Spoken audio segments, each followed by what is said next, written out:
captures the attention of the person that you're talking to. So if you're talking to a case manager in a hospital or in a SNF or a rehab, what are we going to talk about? Stephen? Yep. If we're talking to a case manager or a social worker in a SNF, a rehab, or a hospital, what are we going to talk about that matters to them? Making the discharge as smooth as possible. Making the discharge as smooth as possible. The transition. The transition home. Ryan? In a hospital, they're length of stay. Length of stay. I'm looking for something. I'm not hearing it. Joseph? We work when you work. We work when you work. Yep, still not hearing what I want. Mike? Readmission? Readmissions. Readmissions, readmissions, readmissions. That's what these people need to hear about. Why? Because these hospitals are having financial takebacks, right? If that patient with CHF, COPD, pneumonia, this year they started with hips and knees, those patients get readmitted within 30 days of discharge. That hospital's going to lose money. That's what we want to talk to those people about, right? We want to talk to people about things that are of interest to them and that have value for them. And there are a lot of different topics we can talk about. That's absolutely a key one. By knowing your marketing materials and use them in the field. Use them in the field. I know what offices are blowing marketing materials out their door because these are the AEs that are screaming at me, Sharon, I'm out of this, I'm out of that, I need this, I need that. It's gone. You'll give it away every day, every day, every day, every day. And you can't get restocked fast enough. You can't get restocked as fast as you're giving it out. You know, I told Zeus when I came here, I'm hiring a helicopter, Z. We're dropping pens out of helicopters. Because we spend $100,000 a year on pens, folks. And Zeus is like, $100,000 a year on pens, Sharon. I'm like, I know, Z. Next year we're going to get more. Isn't that exciting? We're going to hire a helicopter. We're going to just drop them all over our market. He's like, what can I say? Go, drop them out. Okay, and then by painting a picture of that senior whose life we can improve. Paint the picture. Talk about the senior who's struggling. Doc, have you seen any patients in the last 48 hours that are struggling getting out of the chair in the waiting room, holding onto the wall all the way back to the exam room?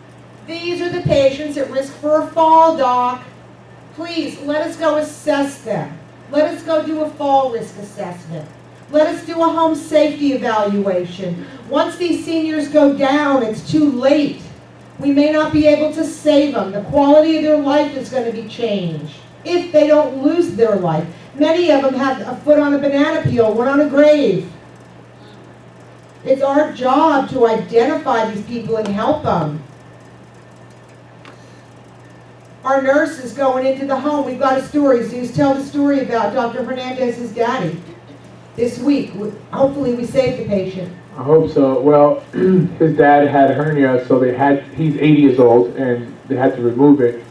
And Mark, or Dr. Hernandez, is going to send his dad home, and I'm like, I don't think you should send him home alone. I think you should send one of our nurses. He said, you know what, great idea. So our nurse goes out to his home the next day, and he's checking his lungs, and he didn't like the way it sounded. And he called Dr. Hernandez, says, Doc, I really don't like the way it sounds. I think we should take him to the hospital. So they did.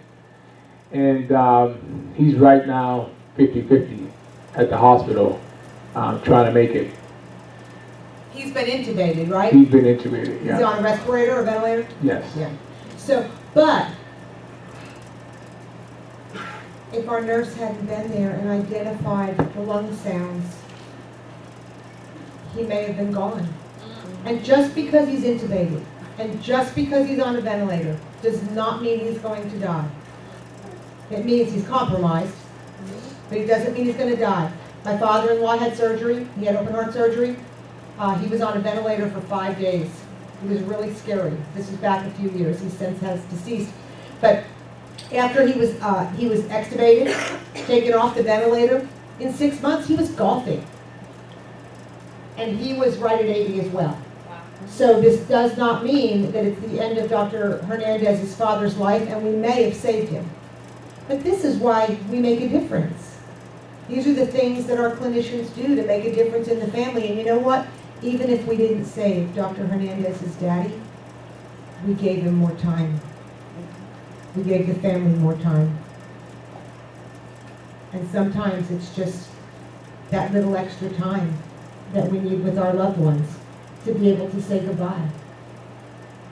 That's what we do. This is what we're selling. We're selling really the gift of time and wellness. So when I talk about painting a picture, tell that story. If you don't have a story to tell from your own operation, tell that one. Ask your executive directors, ask your clinical team when you have your weekly case conferences. Got any good stories I can take out in the field this week? What senior do we make a difference in the quality of their life? Who can I go tell a story to about how fabulous this patient's doing? Right? We're storytellers. Everybody wants to hear about the difference that we've made in the quality of someone's life. And even if that is just a little more time for the family to say goodbye, they'll take it.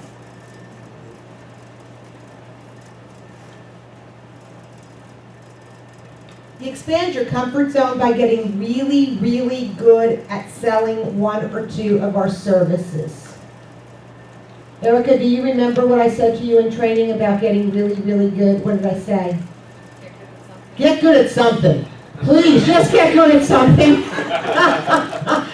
Learn to sell something really good. Whether it's selling the CHF and COPD kits, which we're going to have demos on this afternoon, whether it is selling the fact that we can provide care to diabetics in their home that need insulin in the morning or in the morning and the night, and they can't self-inject, and if they can't self-inject, they can't stay home, and if they can't stay home, they're going to end up in a nursing home. Whether it's the patient that just had coronary artery bypass, whether it's a patient that has just fallen and fractured their pelvis, and now they're going home and they've got a wound vac and they've got a suture line. Get good at selling something. It's got to start somewhere, right? Talk about the patient that's got hypertension, who's taking 27 different medications. And our nurse is going to go in the home and dump all the pills in the middle of the table and figure it out. And help the patient. The diabetic who keeps having an exacerbation in their blood sugar levels, and the doc thinks they're non-compliant, but the reality is they don't have the resources, and so when our team goes in the house, we can identify that the diabetic has a cupboard full of carbohydrates. They're eating all pasta and rice, and then carbohydrates get flipped to sugar. But that's what they can afford. So then we get a social worker involved, and then we can get Meals on Wheels going out there and give the seniors some additional food choices. See? But get good at something. You've got to start somewhere. When you are trained in this company and you are trained in this industry, it is a lot of stuff. And that's why this team of 9, I didn't say, I expect you to walk out of here today, right, Alexandra, and know everything. Just please, in God's name, know something well, so that you can get out there and get in front of the customer and sell. Right? And then after you get really good at something, then you can add a few more somethings. And you keep adding until over a period of time, you can sell all of our services. But you can't do that immediately. You build to that. But how do you do it? You become a student of the game. You study your materials. Nobody provides people with the kind of tools that we provide you with. I'm sure you hear it every day. Your competition does not have what we have. But it does no good on a shelf. Got to use it. Got to be able to speak to it and sell it. See, when you first get those dings, when those dings start coming in on our emails, that means you got a referral. That's what gets your confidence boosted. That's what gets you excited. That's what will help you to get out of your comfort zone. One sale at a time. One sale at a time. One patient at a time. One ding at a time. That's what helps to build your confidence. I'm gonna tell you a story. Amy's gonna probably get embarrassed, but that's okay. Suck it up, Amy, because you're a beautiful example. So, Amy, you know, look, our care kits are new, right? Not everybody's comfortable standing up in front of an audience and talking about something, right? So, and that, you know, she's very good at many things, but that was something she wasn't 100% comfortable at. So, Blair's the regional manager for Beaumont. Blair and Amy and Amber every week for 3 weeks rehearsed selling using the care kits. Ah, but they videoed it. Blair videoed it. And then the individual that gave their presentation had to critique themselves. Right, Amy? And say what you did really, really well. And then they had to say what they thought they could improve on. And then the rest of the team had to say, well, I think you did this really well, but I think you could have done this a little better or a little differently. And so they critiqued each other. Each of them did it. Her sales have exploded as a result of 3 weeks. Weren't you on the heavy hitter list last week? Yes, you were. Wasn't that the first time? But see, it didn't just happen. It happened because she studied. It happened because she rehearsed. It happened because Blair led by example. It doesn't just happen. And it happened because Amy wanted to get better. Amy wanted to get good at that, and she got good at it. So you gotta want it. When you want it, then you gotta work to get it. And you did it. So good for you. So that's an example. One call at a time. The more calls you make, the more you practice, the better you get. So how often should you call on accounts? Well, after you've profiled that account, once you've identified that an account has the potential to send you 2 Medicare patients a month, you need to be in that account every single week. Every week, like a clock. Same day, close to the same time. You maintain your calendars in Playmaker, right? You set your call cycle. You follow up on the same account every single week, same time. Why? Because on any given day, they could have that patient that needs to be referred to us. If you are not there, somebody else will get it. Whoever walked in that door will get it, I promise you. They love you when you're there. When we're not there, they forget.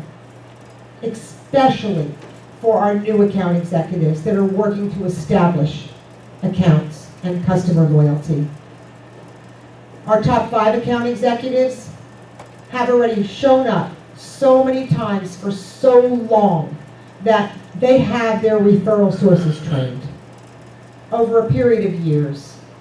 But that takes a period of years. You cannot change behavior in a few sales calls. People will revert back to the old behavior as soon as they don't see you. If they were sending to one of our competitors and you're not showing up, they're going to send to that competitor again.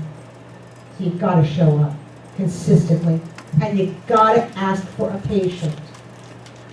You can visit.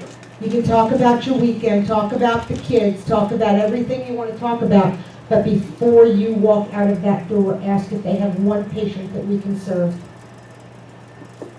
You only get what you ask for. If that account has the potential for 1 patient a month, put them on a bi-weekly call cycle. Because you may be able to develop that 1 to 2 or 3 over time. And then once you get them to the 2, then you'd move them to a weekly call cycle. Okay? If that account that you have profiled has less than 1 patient per month that they can send you, let your competition happen. Let them happen. Go concentrate your efforts on where you can get the most business. Now, if you are, and what I mean by less than 1 a month, maybe they send you 1 a quarter. Okay, well that's nice, And we appreciate that 1 1/4, especially if that 1 in that quarter came in a month that we were a little off. But we're not going to spend a lot of time and resources there. Because you do have, remember, all this area here and all this area here that you could go to. And when you go there and you're out of that comfort zone, you will identify other accounts that can give you 2 or more patients a month and build that relationship. That's why I say let your competitor have that one. Let them waste their time. Let them waste their resources. You're going to go where the low-hanging fruit is and where you know there's more volume. Make sense? We only have so much time. So how do you deal with these offices when you walk in and you're dealing with a window witch who gives you the cold shoulder? And God knows we deal with window witches every day. Some of them actually, I think, have gone to school for that, so they can really be good at it. And they practice it every day, too. So you've got 4 options. You can choose avoidance. You can choose to go around that person. You can choose the happy face strategy, or you can choose to confront the issue head on. We're going to talk about each of those. So avoidance, you know, when you got to deal with these sometimes nasty people, you just don't go there. You avoid them. That's human nature, right? It doesn't feel good. We want to feel good. They don't make us feel good. They make us feel like crap. Well, avoiding them is not a good sales strategy, folks. It's not going to make the phone ring. So you avoid the rejection that you feel when they treat you that way, but you're not going to get a referral if you don't go in there and work on building that relationship. So avoidance is not a sales strategy that we're going to use. You can go around that person. You can try to find somebody else who's really friendly, they're warm and fuzzy and make you feel good. And they might be able to influence, there's some referrals. But if that person who's warm and fuzzy that makes you feel good is not the one who writes the referrals and cannot tell the one who does, who's unfriendly and ugly, to send to you, ultimately that may not be the best strategy either. It still may not get you anywhere. You can try it, it may work, but I'm just saying, ultimately it may not be your best strategy. The happy face strategy.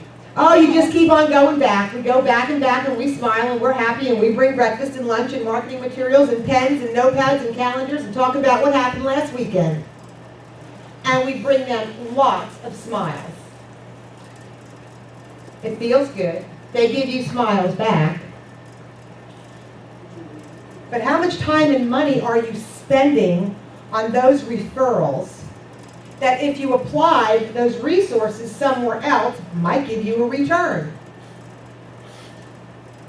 You got to think about, what am I doing? What am I spending?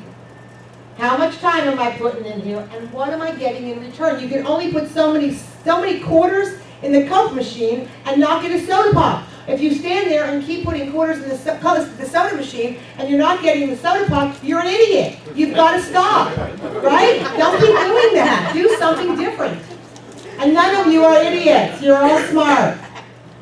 But sometimes we just do what feels good. So you can confront the issue head on. That's a tough one.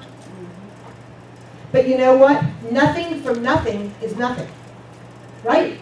If you're not getting anything today, if you can't get to the decision maker, if you can't get the person that you need to even talk to you, if you confront it, at least you have a chance.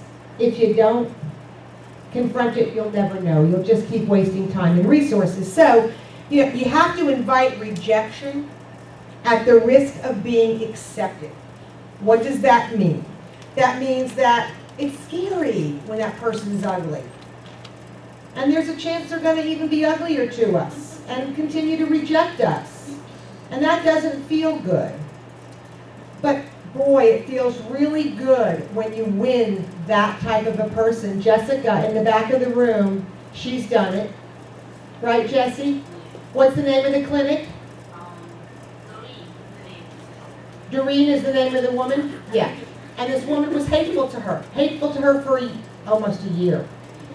And I went in there with Jesse one day, and Jesse's like, oh, Sharon, you're not even going to believe this. This woman's going to be so hateful. And I said, that's okay, Jess. Let's just go in and go for the gold. Let's see if we can do it. So, I mean, you looked at her instantly, and she was just mean. I mean, steam was coming out of her ears. She was hateful. And I understood how Jesse felt.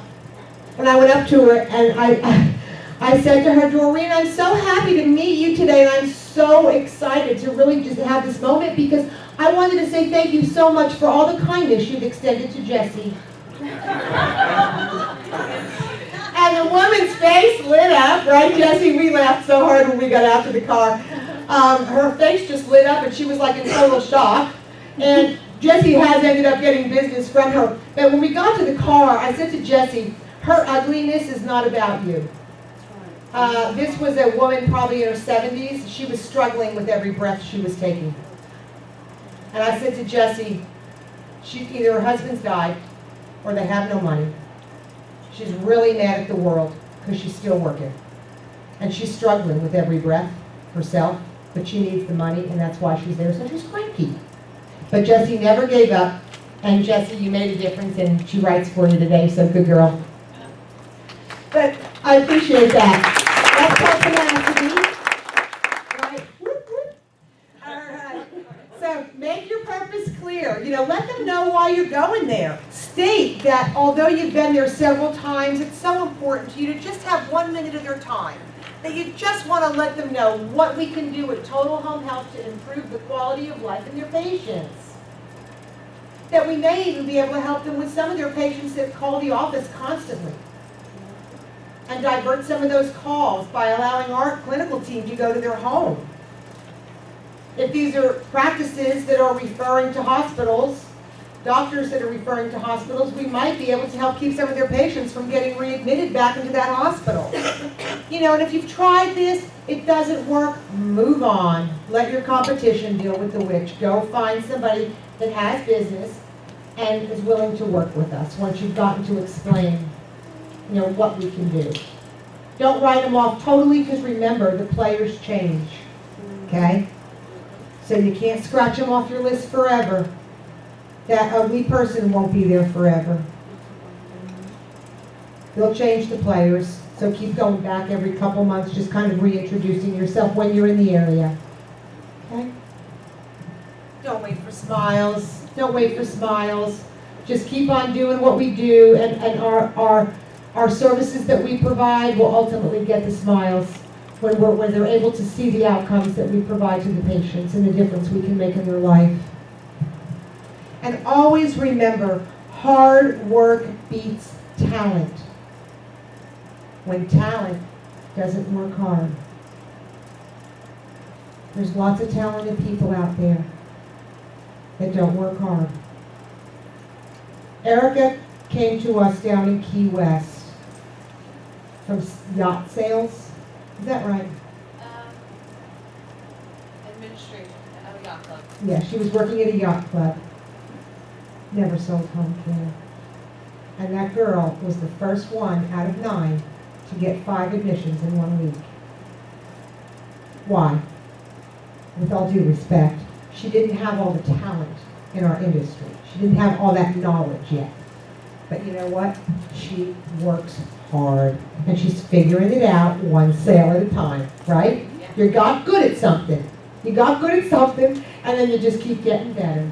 So hard work will beat talent when talent doesn't work hard. Please remember that. Have a fabulous day. I hope you enjoy the rest of our time together.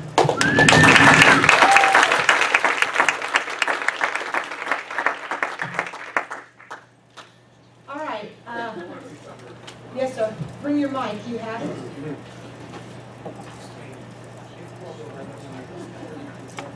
Hospitals? No, just the area. Yeah. Julian, you're going to change the...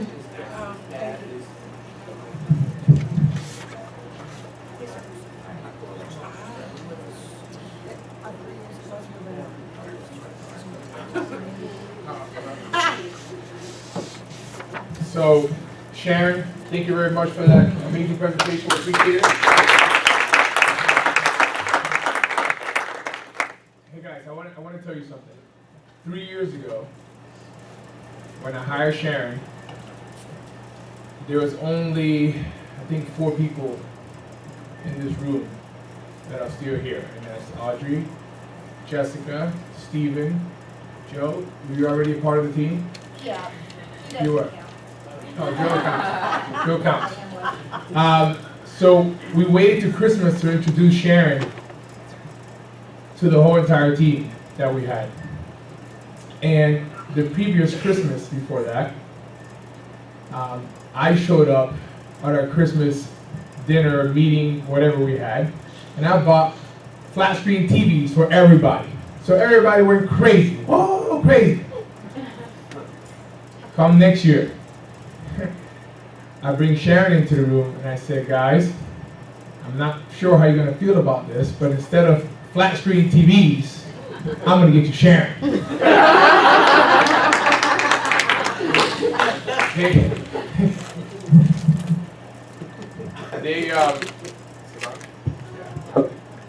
They looked at me funny. And I said, you don't have to thank me now, but you're going to thank me later. I think Stephen was Jessica. Huh? Sharon in a book. Sharon in a book.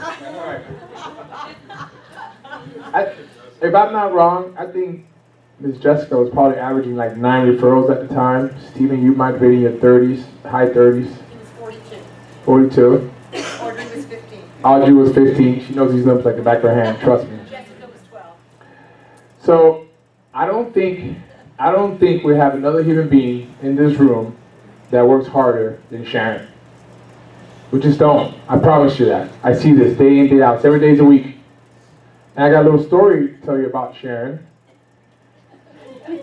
that it was just unbelievable. I mean, I already knew she loved me, and I already knew she loved this company, but this really told me how she really felt. A couple of weeks back, her mother-in-law was sick. And she told me that the boys are very close to her. She was very close to her. And that, you know, it was getting close. It was getting very close. And Sharon was very stressed. She was very stressed because in about a week and a half, she was going to train her brand new 9 AEs. And I'm saying, Sharon, what are you stressed about? She goes, Zeus, I got this at home, and I need to be at that meeting next week. I said, Sharon, shut your mouth. I could not believe that she was so concerned about the new 9 AEs that was coming to work for Total and not even thinking about her own family. That told me how she feels about us, how she feels about every single one of you. Her biggest flaw is that she gets to know all of you personal, and it clogs her thinking, and then she clogs my thinking. Because she wants to tell me everything that's going on in your personal life. And I say, Sharon, shut your mouth. I don't want to know about it. It makes it really hard to be on the top and get to know all of you on a personal level, and it's hard not to, and then sometimes have to make a tough decision. So, if you don't do it for anybody else, I'm going to ask you today to take all this back with you, apply it times 100, and if anything, do it for Sharon, who really cares about you guys. All right? Thank you.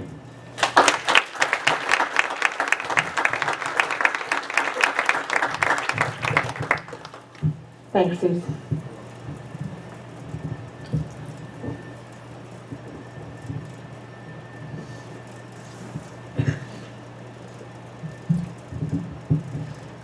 Our next speaker is someone really close to me. It's my brother-in-law. I've known him since he was in high school. His name's Mike Atera. and Mike is the founder and CEO of Spirit Golf Management. I have to hold notes because he's accomplished so much that I can't remember it all. So, Mike has been 25 years as a PGA member, 6 years on the PGA board, 10 years on the PGA Foundation board, 8 years on the First Tee board, the winner of the Herb Griffith Award, because his PGA section had the most impact on growing the game of golf for our youth. They added an additional 150,000 youth into the game in that section. He's received the Players Development Award 6 out of the last 8 years. Mike was the light heavyweight Golden Gloves champion for the state of New Jersey, and he's also a marathon runner. He runs for Folds of Honor, and Folds of Honor gives back to our military. So Mike is here today to talk to you about setting and achieving goals. I couldn't think of a better person to speak to you on that topic, even though golf and healthcare, not exactly the same, but neither is football and healthcare. All the rules of the game apply. And that's setting goals, achieving your goals. And I couldn't think of a better individual that I personally love and respect more than Mike Atara, because of all the goals he has set in his personal life and achieved and exceeded. So Mike, come on up. If anybody wants to talk about the game of golf later, you got the man right here. He's not cheap.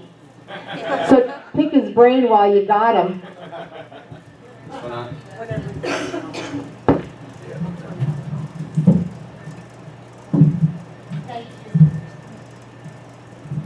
Thank you, Sharon. Thank you, Zeus. Thank you, Leo. I really appreciate the opportunity to be here. It's great to be able to piggyback on what Zeus and Sharon just provided you is exciting for me. I had the same feeling when I first got asked to be here. Sharon said, "Mike, I got this idea. How about you come and you speak to our group? We got our sales meeting." And I was like, what the heck? They're going to care what I say as a golf professional. Now, I do these talks, and I literally just got back from our PGA merchandise show in Orlando. So I'm three days off our own industry, kind of where we get together and we share our ideas. And I'm fortunate because now I have my team, Spirit Golf. I was able to bring my team down to Orlando and do something like this. Our room's not quite as big as this. We're a small group, but we are growing. So to hear Zeus get up this morning and to feel and that passion that he has for his business, that's what I have for my business, and that's what I have for the game of golf and a lot of things that I do. And I'm just so excited that I could be here so I can share some of those thoughts. So we're going to try to take golf, and we're going to try to take some of those things like Zeus is an athlete, and he's taking those same opportunities as an athlete and apply them to his business, and I think